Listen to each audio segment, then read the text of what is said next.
Hello, কেমন আছো সবাই? বনির সংসারে তোমাদের সবাইকে স্বাগত।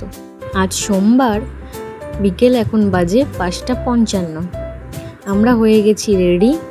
এখন আমরা বেরোবো। বেরিয়ে পড়েছি, টোটোতে উঠে পড়েছি। মাসি আর ডোনা কুমোরপাড়া থেকে টোটো করে এসেছে, তারপর আমরা বুদ্ধপাড়া থেকে উঠে গেলাম টোটোতে। তো এখন আমরা যাচ্ছি সতীমার মেলায়। ওই দিকে বসেছে ডোনা আর মাসি, আর এই দিকে বসেছি আমি আর মা।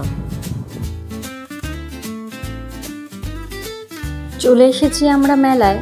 এখন যাব মন্দিরের দিকে। প্রথমে মন্দিরে পুজো দিয়ে তারপরে মেলাটা ঘুরে দেখব। আসলে মন্দির বলতে যাব ডালিমতলায় পুজোটা দেব। মন্দিরে আর ঘুরবো না, রাত হয়ে গেছে তো। দিনের বেলা আসলে মন্দিরটা ঘুরে দেখতাম। দেখো এখানে কিন্তু চারিদিকে পুজোর ডালা বিক্রি হচ্ছে। 20 টাকা থেকে শুরু করে ডালা নানান রকম দামের আছে, যে যেরকম দেয়। তো আমরা এখানে মন্দিরের ভেতরেও ডালা বিক্রি হচ্ছে, ওখান থেকেই আমরা ডালা কিনে নিলাম। আর এখানে আমরা তিলক পরে নিয়েছি, একজন তিলক পরিয়ে দিল।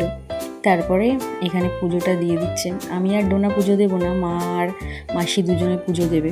কিন্তু সবাই ঢিলও বাঁধে, এই যে দেখতে পাচ্ছ ঘোড়াগুলো বাঁধা রয়েছে সুতো দিয়ে। তো কারোর কোনো মনস্কামনা থাকলে সেটা ঢিল বেঁধে দিলে তো সেই মনস্কামনা পূর্ণ হয়। আমার মাও বেঁধেছিল 2022 সালে।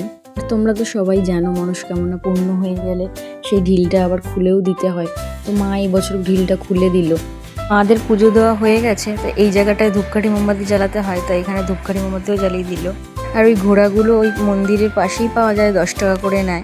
যাই হোক, আমাদের পুজো দেওয়া হয়ে গেছে, আমরা এখন চলে এসেছি মেলার মধ্যে। দেখো একটা পিতলের বাসনের দোকান, কত রকমের পিতলের জিনিস রয়েছে সব।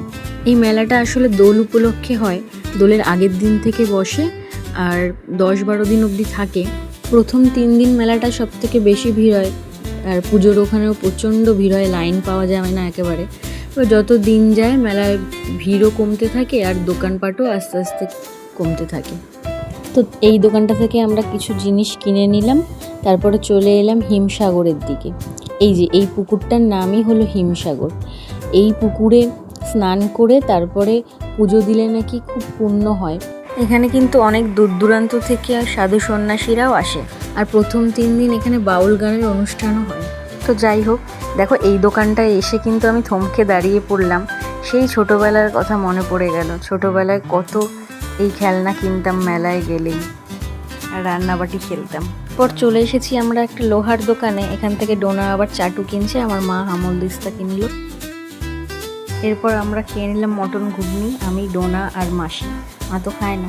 তারপর দেখো এই দোকানটায় কত ঘর সাজানোর জিনিস, কি দারুণ দারুণ জিনিস।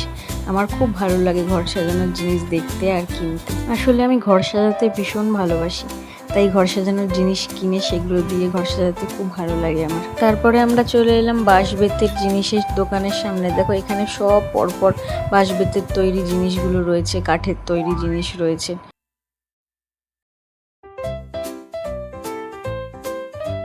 এখানেও অনেক সুন্দর সুন্দর জিনিস আছে ঘর সাজানোর মতন। আর এই সমস্ত জিনিসগুলো অনেকে এখানে বসে বসেই তৈরি করছে। এই ফ্লোর ল্যাম্পটা দেখো কি দারুণ লাগছে না?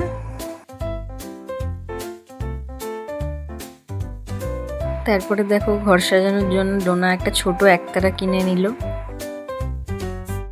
আর এই হাত পাকাটাও নিয়েছে। তারপর চলে এলাম আবার একটুখানি খেতে।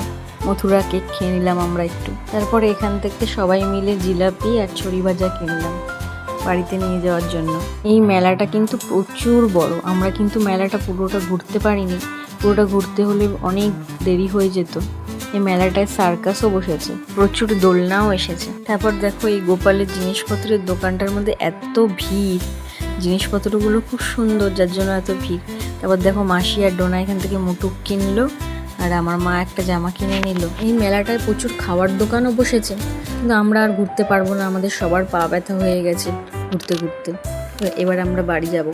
আর দেখো এই দোকানটার মধ্যে সেই গল্পগুলো ছোটোবেলায় পড়তাম না, উপদেশমূলক, সেই গল্পগুলোর সব জিনিসগুলো রয়েছে। তো যাই হোক, তোমরা সতীমার বাড়ি বা মেলায় আসতে হলে কিভাবে আসবে তোমাদের বলে দিই। কল্যাণী স্টেশন থেকে টোটো, অটো বা ম্যাজিক ধরে ঘোষপাড়া আসতে পারো। 20 থেকে 25 টাকা ভাড়া নেবে। আর নয়তো কল্যাণী সীমান্ত ধরে ঘোষপাড়া স্টেশনে নেমে হেঁটে 5 মিনিট আর নয়তো টোটোতে উঠলে 10 টাকা নেবে। এরপর পাঁপড় ভাজা খেতে খেতে আমরা টোটোতে উঠে পড়লাম। এবার দেখো মাসি আর ডোনা কী কী কিনেছে। আচার কিনেছে, গোপালের জন্য মুটুক আর জামা কিনেছে, সবজি ছোলার পিলার কিনেছে, একতারা কিনেছে, চাটু কিনেছে আর একটা হাত পাখা কিনেছে, আর ছড়ি ভাজা জিলাপি কিনেছে। তো চলে এসেছি আমরা বাড়ির কাছাকাছি। আমরা বুদ্ধ পার্কে নেমে যাব, আমি আর মা, মাসি আর ডোনা কুমোরপাড়ায় নেমে পড়বে। চলে এসেছি আমরা বাড়িতে, এখন বাজে রাত 8:28। চলো দেখাই তোমাদের কি কি কিনেছি। ঠাকুরের প্রসাদ, গোপালের জামা, এই একটা কাচের বয়াম, তারপরে আচার, এটা কি আচার জানি, আমকা সুন্দি আচার। তো এবার ছড়ি ভাজা কৌটোতে ঢালাও হয়ে গেছে, জিলাপি খাওয়াও হয়ে গেছে, চন্দন ঠাকুরের, খড়িবাটি কি, এটাকে কি বলে, মাটি কোপানোর আমল দিস্তা।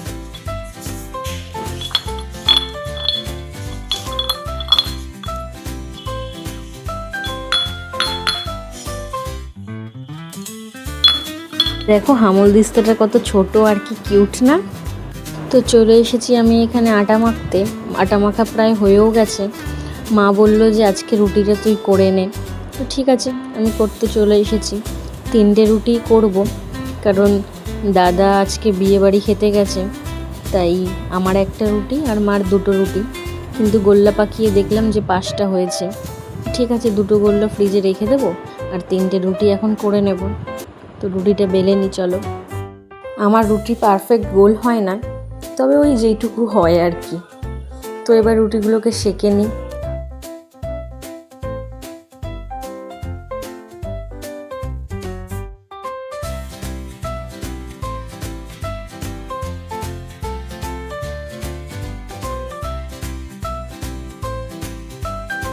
তো হয়ে গেছে আমার রুটি, এবার খেতে বসে পড়বো আমি আর মা। তো ভিডিওটা এখানেই শেষ করছি। তোমরা সবাই ভালো থেকো, সুস্থ থেকো, আর আমার এই ভিডিওটা ভালো লাগলে একটা লাইক করো, একটা কমেন্ট করো, আর আমার চ্যানেলটাকে সাবস্ক্রাইব করে দিও। টাটা।